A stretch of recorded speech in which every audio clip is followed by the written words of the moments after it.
Welcome to Ink and Impact. Today, I am excited to interview my virtual friend, Dawn Klinge, a Christian writer who writes historical fiction, particularly inspirational romance novels. Dawn is a Pacific Northwest native who loves a rainy day, a hot cup of coffee, and a good book to get lost in. Sounds like my good friend. Yes, I love to do that as well.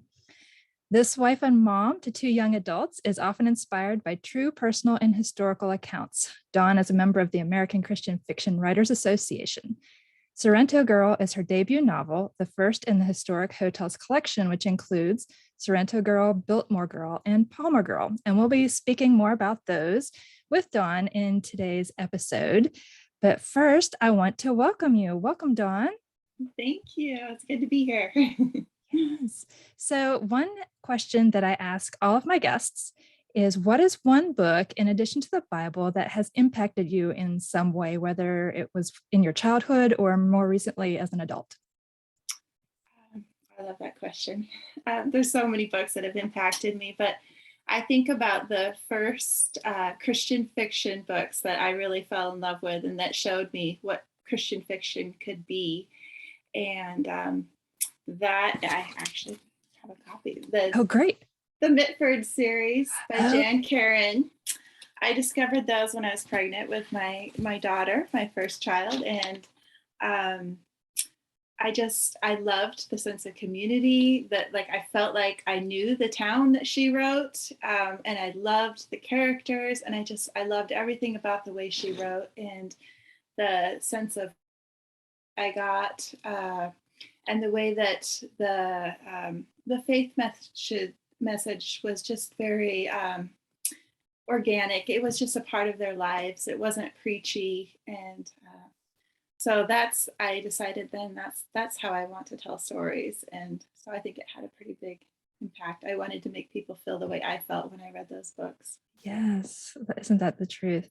So did that plant the seed for you to become a writer, or had you wanted to become a writer before that?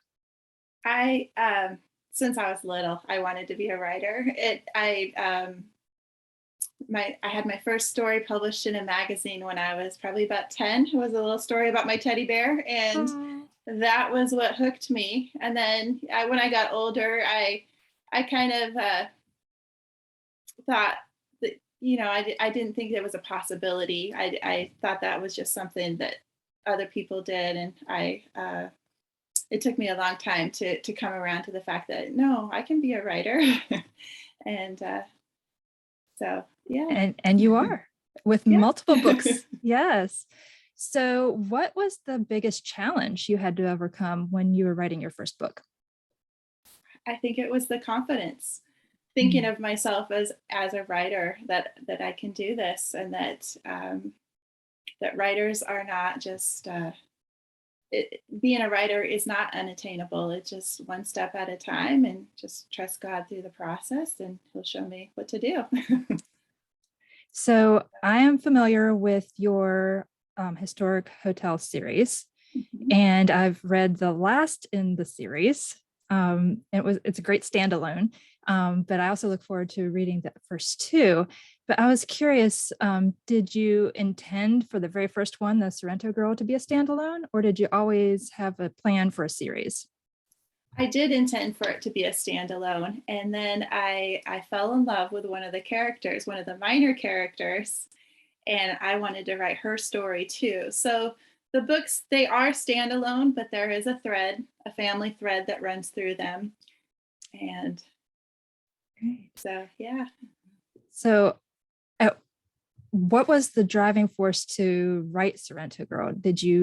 Because it's about a hotel. So was it a hotel that you've always been fascinated by, or you read an article about it, or how did you hone in on that? I knew that I wanted to write a historical story set in Seattle. I love Seattle. That was my home up until a few months ago. And so I just started doing research and looking through books about the history of Seattle. And I came upon some pictures of the Sorrento Hotel, discovered it's one of the oldest hotels in Seattle. And I thought, oh, I bet there's some interesting stories about that. So I just started digging deeper.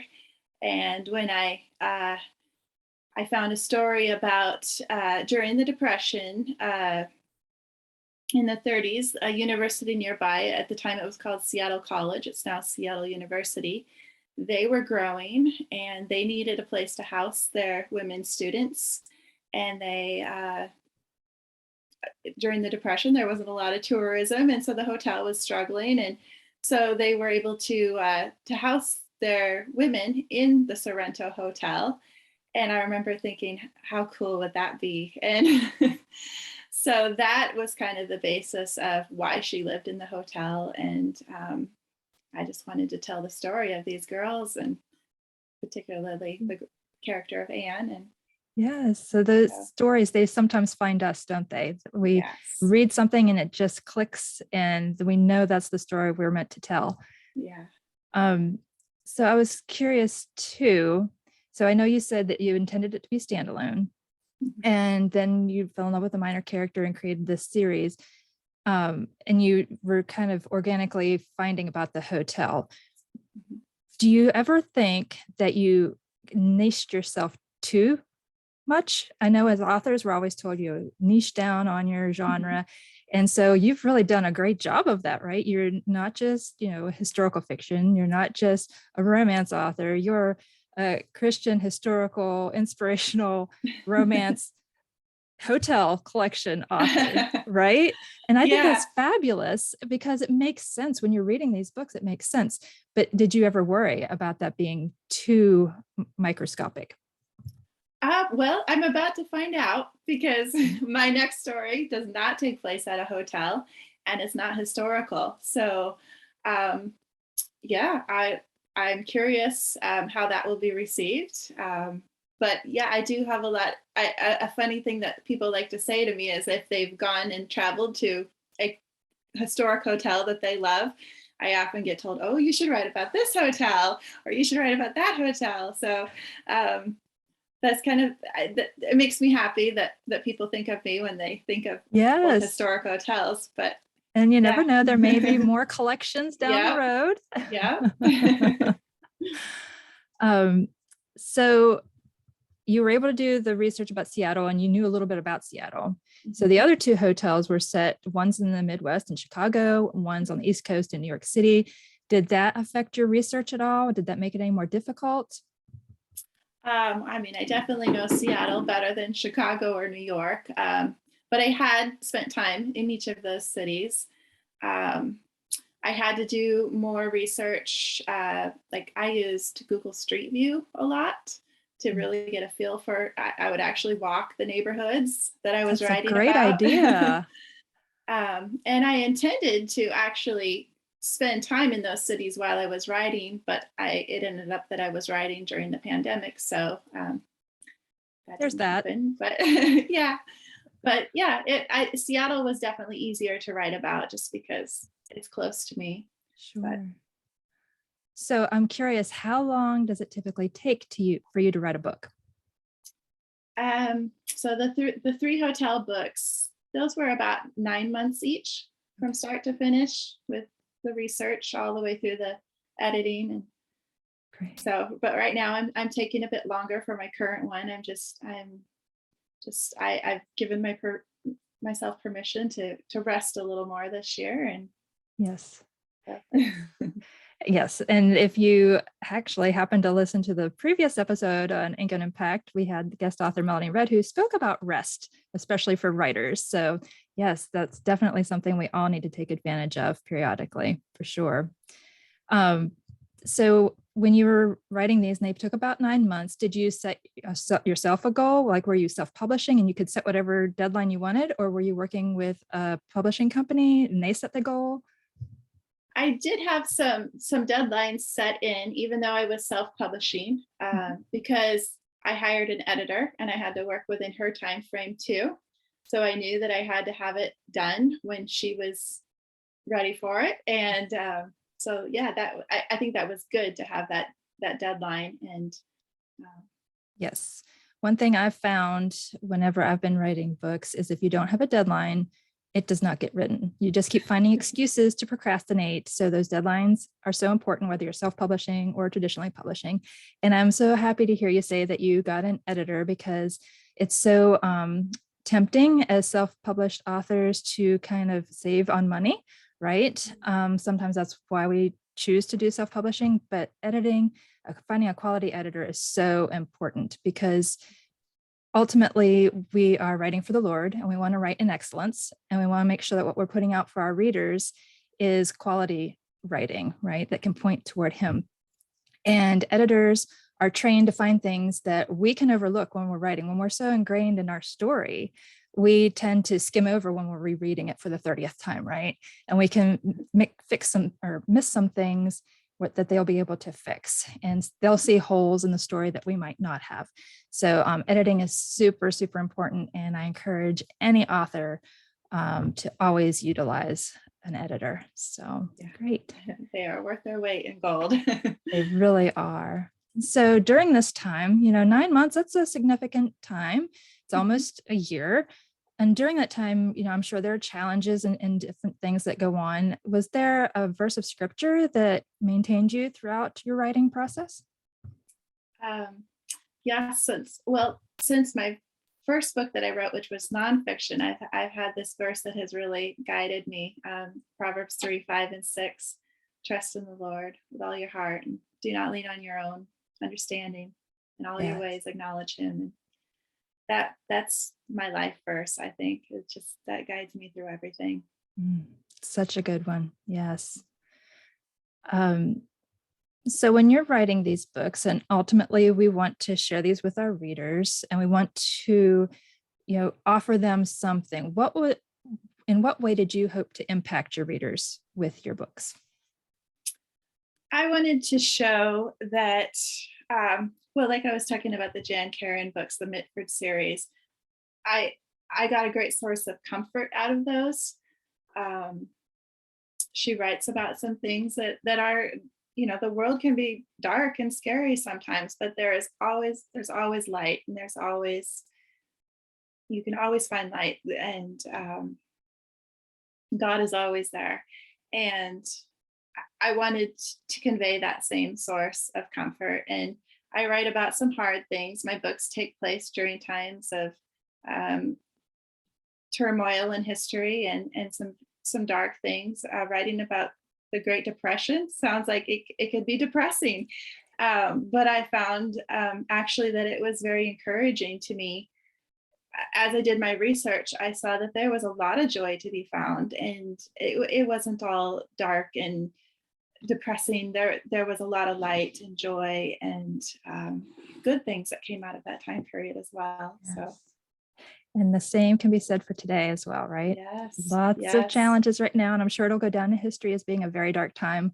But as we know, God is still at work, and He offers so much comfort and peace and joy, and hope for the future, right? And we know that this earth isn't our home, right? We will eventually have eternal rest in Him in heaven. So that's what a wonderful hope to look forward to.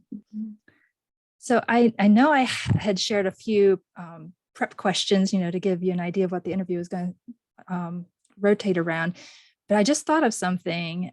Whenever I first found you and we became friends online and Instagram, was right around the time that Biltmore Girl was coming out, and you hosted an Instagram book club.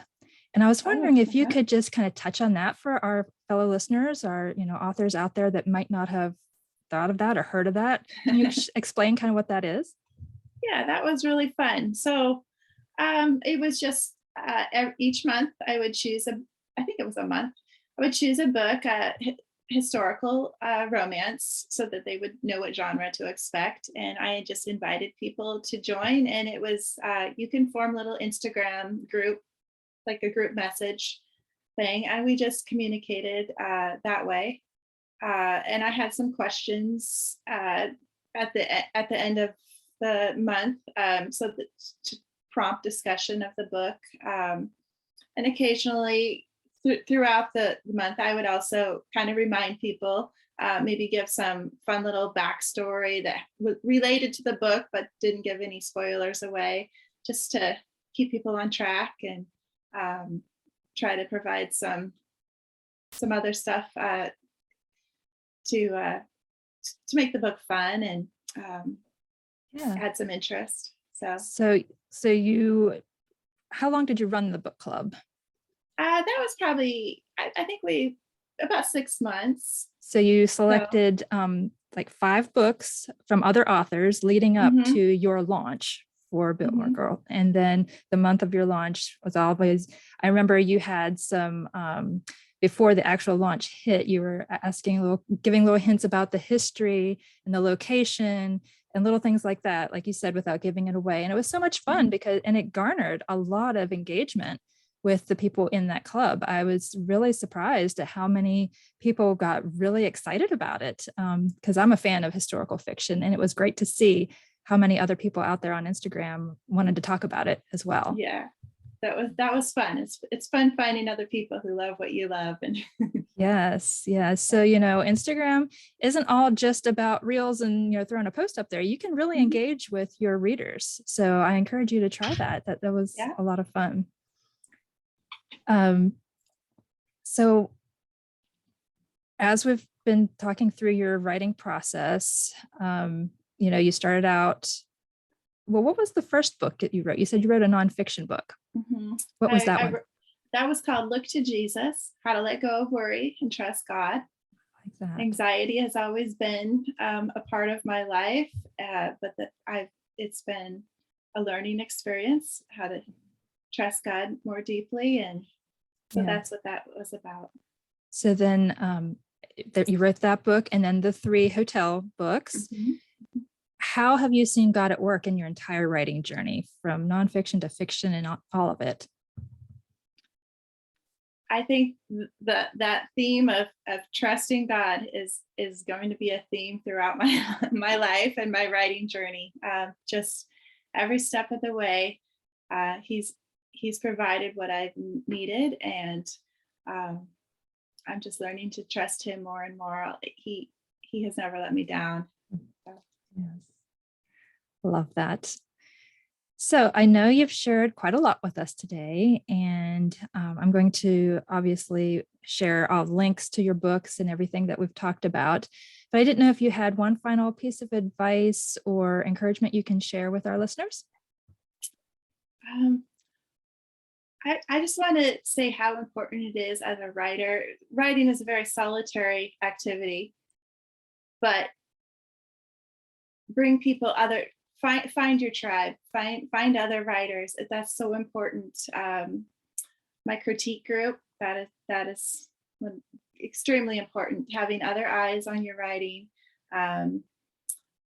having just the accountability.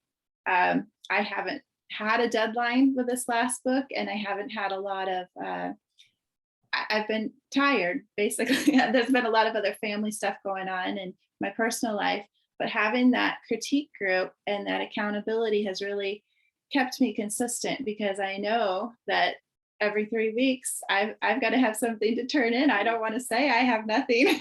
Right. So and I want to clarify too to people that a lot of times the word critique may, they're going to nitpick it to death, but the critique groups that are so encouraging. Yes, they're going to find some errors and they'll point them out, but in a loving way, right? And it is encouraging, and it does hold you accountable, and it's all those things that are going to benefit you and improve your writing. Yes, wonderful. So I would love for people to know how they can learn more about you and where they can find your books. Well, my website, www.dawneklinge.com, has links they're available on Amazon, Barnes and Noble, Walmart, usual places online. So, but yeah, my home base online is dawneklinge.com. And then on social, is there a platform you prefer there? My favorite platform is Instagram, where I met you. Okay. And do you have your books handy? Do you want to hold those up so people can see those if they're watching on YouTube?